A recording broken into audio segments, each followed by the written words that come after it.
मन ही कविकल्पना आहे अशी आशंका अनेक जणांना वाटत असली तरी आयुर्वेदामध्ये मात्र मनाविषयी विस्तृत वर्णन केले गेले. बदलती जीवनशैली, सध्या बदललेल्या कार्यपद्धती यामुळे तयार होणारे स्ट्रेस, एन्झायटी, फिअर्स, डिप्रेशन असे अनेक विकृत भाव मनामध्ये तयार होत आहेत आणि त्याचाच परिणाम म्हणून आज अनेक मानसिक विकारांना बऱ्याच जणांना सामोरं जावं लागतंय. WHO केलेल्या संशोधनानुसार चायना आणि USA नंतर भारत हा मोस्ट डिप्रेस कंट्रीमध्ये 3ऱ्या नंबरचा देश ठरतोय. अशा वेळेस मनाच्या ठिकाणी वाढणारी उदासीनता किंवा मनाच्या ठिकाणी तयार होणारं दडपण कमी करायचं असेल तर मनाला प्रसन्न करणं हीच एक मनावरची योग्य चिकित्सा आहे. परंतु चंचल असणारं हे मन स्थिर कसं करायचं किंवा प्रसन्न करायचं हे मात्र कुठेही सांगितलं जात नाही. तेच जाणून घेऊया आजच्या व्हिडिओच्या माध्यमातून मनाविषयी. नमस्कार, मी डॉक्टर विशाल राठोड, आयुर्वेदाचार्य. गेली 14 वर्षे आयुर्वेदाची प्रॅक्टिस मेहकर येथे करतोय.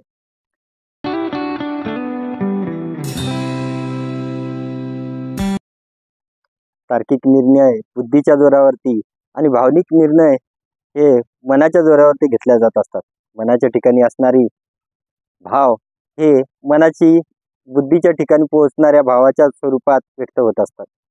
आता मनाचं स्थान कुठलं मानलंय तर आयुर्वेदामध्ये मनाविषयी सांगताना मनाचं स्थान हे हृदयाच्या ठिकाणी सांगितलंय. हृदयाच्या ठिकाणी हे कुठल्या स्वरूपात दिसणार, मात्र ॲनाटॉमिकली असं कुठलंही स्थान मनाचं दिसत नसलं तरी ते भावनेच्या स्वरूपात व्यक्त होत असतं. कुठल्याही प्रकारच्या तीव्र स्वरूपाच्या दुःखाच्या वेळी हृदयाच्या ठिकाणी सुटणारं कापरं किंवा मन प्रसन्न झाल्यानंतर हृदयाच्या ठिकाणी जाणवणारी एक वेगळ्याच प्रकारचा भाव हा केवळ जाणवत शकतो, पाहून कुठल्याही प्रकारे मन दिसू शकत नाही. आता मनाचं हे स्थान बघितल्यानंतर मात्र मनाचं कार्य कुठलं तर मनाचं सगळ्यात महत्त्वाचं कार्य म्हणजे ज्ञानग्रहणाच्या प्रक्रियेमध्ये घेतलेला सहभाग. ज्ञानाच्या जर बघायचं झालं तर जे पंचज्ञानेंद्रिय म्हणजे पंचज्ञानेंद्रिय आणि पंचकर्मेंद्रिय या सगळ्यांचा स्वरूपामध्ये उभयात्मक अवयव म्हणून मनाचा विचार केलेला आहे. म्हणजे 5 प्रकारचे इंद्रिय, कानाद्वारे ऐकण्याची, डोळ्याद्वारे पाहण्याची, तोंडाद्वारे चव घेण्याची, नाकाद्वारे रास म्हणजे वास घेण्याची आणि त्वचेद्वारे स्पर्शाने जाणून घेण्याची, हे 5 प्रकारचे इंद्रिय हे कुठल्याही प्रकारचा ज्ञानार्थ मिळवतात आणि या ज्ञानाचा मिळवलेला मनाच्या ठिकाणी अर्थ हा बुद्धीपर्यंत पोहोचवला जातो आणि बुद्धीद्वारे तो आत्म्यापर्यंत या प्रवासामध्ये ज्ञानग्रहणाची प्रक्रिया होत असते. या ज्ञानग्रहणाच्या प्रक्रियेमध्ये मन तिथे सहभागी असणं आवश्यक असतं, कारण बाकी ज्ञानेंद्रिय, बुद्धी आणि आत्मा हा एका ठिकाणी असला तरी मनाला सहभाग हा त्याचा स्वयंप्रेरणेने अवलंबून असतं. त्यामुळे मनाला प्रसन्न करणाऱ्या गोष्टीच्या याच्यामध्ये मन एवढ्या तत्परतेने सहभागी होऊन ज्ञानग्रहणाची प्रक्रिया पूर्ण करू शकतं, तेवढ्या मनाला ठिकाणी भाव प्रसन्न नसताना मात्र ज्ञानग्रहणाची प्रक्रिया पूर्ण होत नाही. अशा वेळेस काय केलं पाहिजे? मनाच्या ठिकाणी ज्याही गोष्टी आवडणाऱ्या गोष्टी आहेत त्यामध्ये मन लवकर सहभाग घेतं आणि मनाने घेतलेले ज्ञानेंद्रियाद्वारे मिळालेले वेगवेगळे अर्थ मन बुद्धीपर्यंत पोहोचवतं आणि त्यातून ज्ञानग्रहण तत्परतेने होतं. म्हणून मनाद्वारे चिंतन सुद्धा केलं जातं. वेगवेगळे ज्ञानेंद्रियातून आलेले वेगवेगळ्या गोष्टी त्याच्यावरती चिंतन मन करतं आणि त्या चिंतनेतून कुठलाही सोल्युशन स्वरूपाचा असणारा विचार हा बुद्धीपर्यंत पोहोचवला जातो आणि त्यावरती मिळालेल्या निर्णयावर कर्मेंद्रिय त्या प्रकारे तत्परतेने क्रिया करतात. म्हणून मन हा उभयात्मक अवयव असून ज्ञानेंद्रिय आणि कर्मेंद्रियाचा राजा म्हणून काम करत असतो.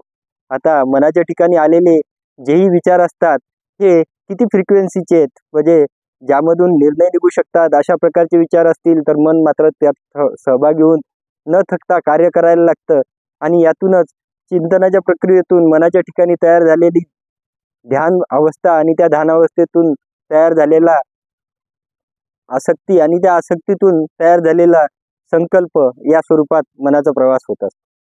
आता वेगवेगळ्या या दिवसभराच्या वेगवेगळ्या कार्यातून वेगवेगळे विचार वेगवेगळ्या फ्रिक्वेन्सीमध्ये येत असतात. शॉर्ट फ्रिक्वेन्सीचे विचार मात्र सतत मनाला चंचल करतात आणि त्यातून कुठलंही निष्पन्न न झालेल्या स्वरूपामुळे चिंतनाच्या ऐवजी चिंता वाढायला लागते. अशा वेळेस मन हे उदासीन व्हायला लागते. अशा वेळेस कुठल्या प्रक्रिया केल्या म्हणजे मन प्रसन्न होईल तर मन प्रसन्न करण्यासाठी त्याच्या स्वरूपात असलेले ज्ञानेंद्रिय म्हणजे नाकाद्वारे चांगले सुगंधी घेतलेले, श्वासाद्वारे घेतलेले वेगवेगळे सुगंधी सुवास हे मनाला प्रसन्न करू शकतात. कारण मनाच्या ठिकाणी त्याचे चांगले भाव तयार होतात आणि त्यामुळे मन प्रसन्न व्हायला लागतं. कानाद्वारे वेगवेगळ्या चांगल्या म्युझिक ऐकणं किंवा वेगवेगळे स्वर ऐकणं, नैसर्गिक स्वरूपात असणाऱ्या पशुपक्ष्यांचे आवाज ऐकणं यांनी सुद्धा मन प्रसन्न होतं.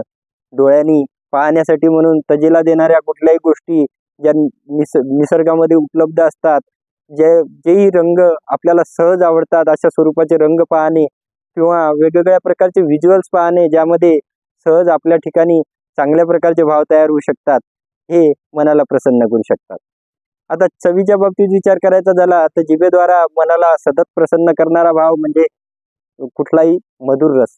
मधुर रस हा तोंडाद्वारे चवीच्या स्वरूपात घेताना मात्र काही काळ त्या चवीला मन प्रसन्न करायपुरता काम करू शकतं, पण त्यानंतर शरीरावर त्याचा परिणाम होत असतो. त्यामुळे जेवण करताना जेही पदार्थ आपल्या ताटामध्ये असतील त्यामध्ये पूर्ण क्षमतेने त्याचा सहभाग घेतला पाहिजे. म्हणजे हाताद्वारे स्पर्शाने त्याचा स्पर्श घेतला पाहिजे, तोंडाद्वारे त्याची चव घेतली पाहिजे, नाकाद्वारे त्यातला सुगंध गेला पाहिजे, कानाद्वारे या सर्व प्रक्रियेतून तयार झालेला आवाज कानापर्यंत गेला पाहिजे आणि डोळ्याद्वारे हे पाहून आपण सहन केलं पाहिजे. या प्रक्रियेमध्ये एक प्रकारे नैवेद्यासारखा आहार मनाच्या ठिकाणी पोहोचतो आणि मनदेवता आपली प्रसन्न व्हायला लागते. या सर्व करताना आपण आहार हा या पंचेंद्रियांनी सर्व सहभाग घेऊन आपण जर घेतला तर बऱ्यापैकी मन प्रसन्न व्हायला मदत होते.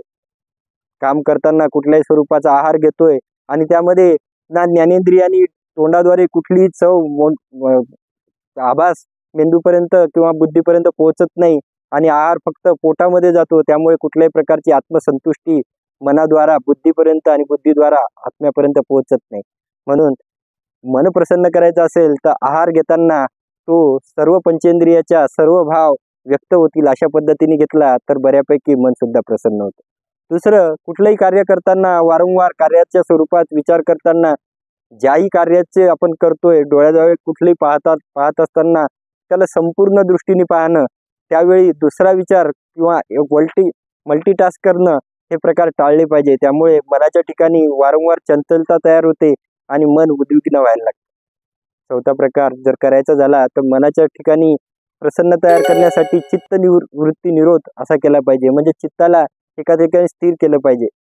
श्वसनाच्या ठिकाणी येणारी गती म्हणजे श्वास ज्यावेळेस कुठल्याही स्वरूपात घेत असतो त्याला स्थिर करणं आणि त्या श्वासाच्या गतीने रक्ताभिसरण सुधारून मेंदूपर्यंतचा रक्तप्रवाह वाढतो आणि त्यामुळे न्यूरॉन डॅमेजिंग जे मेंदूच्या ठिकाणी झालेलं असतं ते थांबायला लागतं आणि त्यामुळे बुद्धी आणि मनाला तजेला मिळायला लागतं. म्हणून प्राणायामासारखे उपचार यामध्ये अतिशय उपयुक्त ठरतात.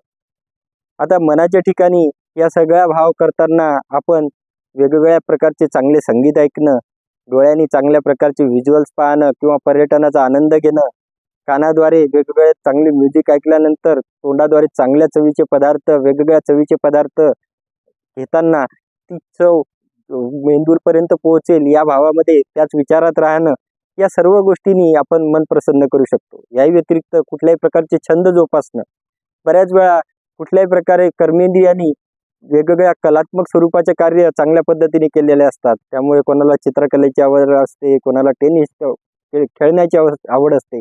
या सर्व गोष्टीत कर्मेंद्रिय जे सांगितलेत हे पाची कर्मेंद्रियाद्वारे सुद्धा मनाला प्रसन्न केल्या जाऊ शकतं. तर मग हे कर्मेंद्रिय म्हणजे कर्माद्वारे घेतलेले वेगवेगळ्या प्रकारचे खेळ, त्याच व्यतिरिक्त कर्मेंद्रियाद्वारे वेगवेगळ्या केलेल्या कला, या सर्वांमुळे सुद्धा मन प्रसन्न होतं. त्यामुळे आपल्या कुठल्याही प्रकारचा व्यस्त असणाऱ्या कार्यक्रमातून मनाला आलेला बोर्डम दूर करायचा असेल किंवा तिथले स्ट्रेस, एन्झायटी, फिअर अशा प्रकारचे भाव कमी करायचे असतील तर अशा वेळेस आपल्याला असणारे छंद सुद्धा काही काळ जोपासले पाहिजे. त्यामुळे सुद्धा मन प्रसन्न व्हायला मदत होते.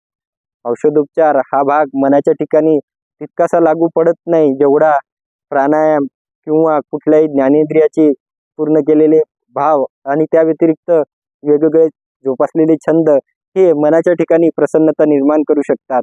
त्यामुळे कुठल्याही औषधीशिवाय मन प्रसन्न करायचं असेल तर ज्ञानेंद्रियांना प्रसन्न करणं अत्यावश्यक असतं, कर्मेंद्रियांना प्रसन्न करणं अत्यावश्यक असतं. त्यामुळे छंद जोपासा आणि त्याचबरोबर वेगवेगळ्या गोष्टींचा आस्वाद पूर्ण स्वरूपात घ्या, म्हणजे मन नक्की प्रसन्न होईल.